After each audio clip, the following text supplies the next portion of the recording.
Selamat pagi Puan, boleh tak kami nak tanya beberapa soalan tentang rasuah bas? Boleh. Sebelum tu boleh tak Puan perkenalkan diri? Saya Nurhayati Nordin, CEO Rasuah Bastis. Puan, bagaimana kita nak terapkan integriti dalam dunia tanpa batasan, terutamanya sosial media?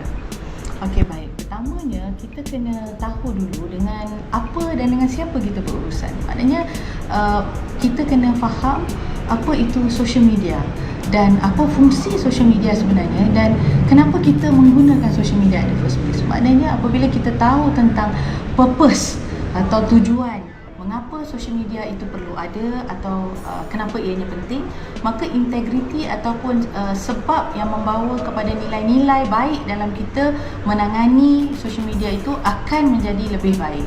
Maksud saya, dalam erti kata lain, jika kita tahu kebaikan dan keburukan atau sekiranya kita go overboard dengan tidak ada sempadan-sempadan tertentu dalam kita menggunakan social media, ia boleh memakan diri.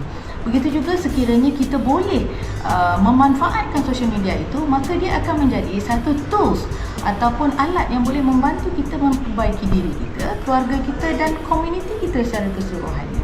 Jadi yang penting di sini adalah untuk kita mengenali dan juga mengetahui dengan berilmunya bagaimana kita berada dalam bentuk sosialisasi yang baru ini, iaitu berurusan dengan dunia tanpa sempadan secara virtual, bukan secara fizikal, tetapi dia ada kesan dan impak tertentu kepada diri kita. Apa nasihat yang Puan boleh berikan kepada pelajar kolej sekarang sebagai ejen perubahan kepada membentuk integriti dalam kalangan belia, terutama dalam melayari dunia tanpa sempadan? Okey.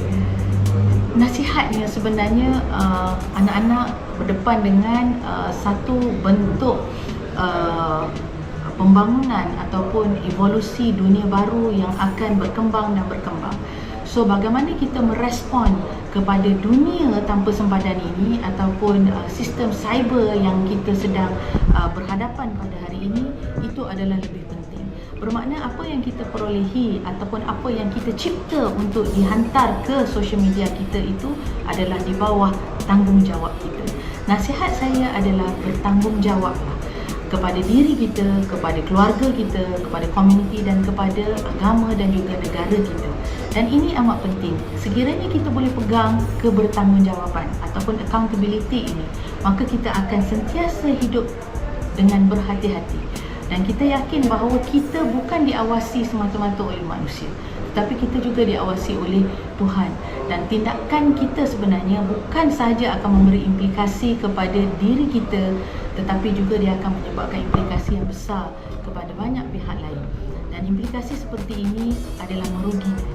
Dan bagaimana kita nak menjadikan social media itu adalah sesuatu yang menguntungkan adalah tertakluk kepada bagaimana niat kita ketika kita mahu menggunakan, apakah tujuan kita menggunakan dan bagaimana kita menggunakan social media kita untuk kebaikan dan manfaat untuk diri kita dan yang di sekeliling kita.